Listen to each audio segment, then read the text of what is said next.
আমাদের ঠাকুরগাঁয়ের বন্ধু ভাই মোহাম্মদ বেলাল হোসাইন, আপনার জন্য আমি প্রশ্ন উঠাচ্ছি।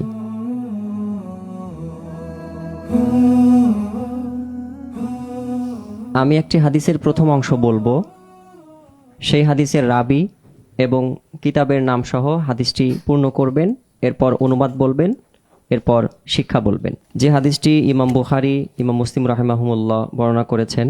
আন ইবনে উমর قال قال النبي صلى الله عليه وسلم كلكم راع। عن ابن عمر رضي الله عنهما قال قال النبي صلى الله عليه وسلم كلكم راع وكلكم مسؤول عن رعيته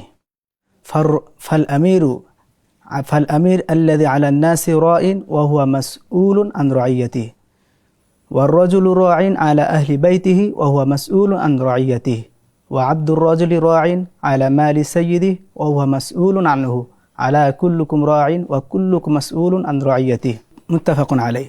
হাদিসের বর্ণনাকারী হচ্ছেন ইবনে উমর আর রাদিয়াল্লাহু আনহুমা, এবং হাদিসটি বুখারী মুসলিমে এসেছে এবং আদাবুল মুফরাদেও হাদিসটি বর্ণিত হয়েছে।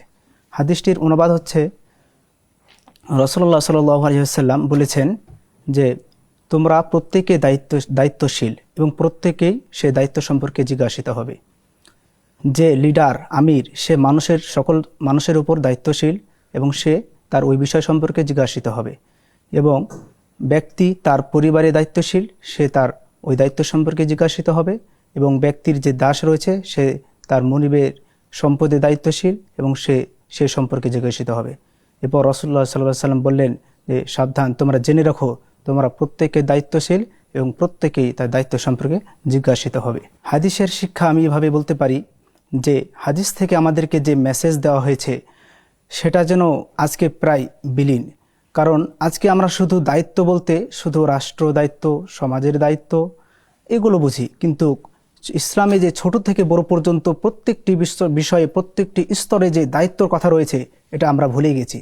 সুতরাং এই হাদিস থেকে আমাদেরকে মেসেজ দেওয়া হয়েছে, কোনো ব্যক্তিকে ছোট যদি কোনো একটা দায়িত্ব দেওয়া হয় সে সম্পর্ক সে জিজ্ঞাসিত হবে, কোনো ছাড় পাবে না।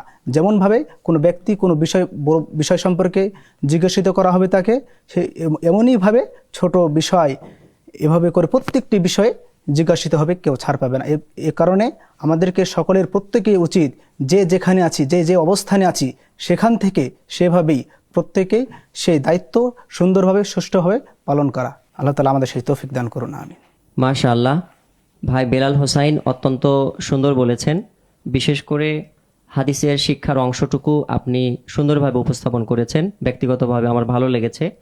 তবে হাদিসের অন্য বর্ণনায় ওয়াল মারআতু রাইয়াতুন আলা বাইতি যাওজিহা ওয়া হিয়া মাসউলাতুন, স্ত্রী তার স্বামীর সংসারের পৃষ্ঠপোষক, তাকেও জবাবদিহি করতে হবে, এই অংশটুকু অন্য বর্ণনায় রয়েছে।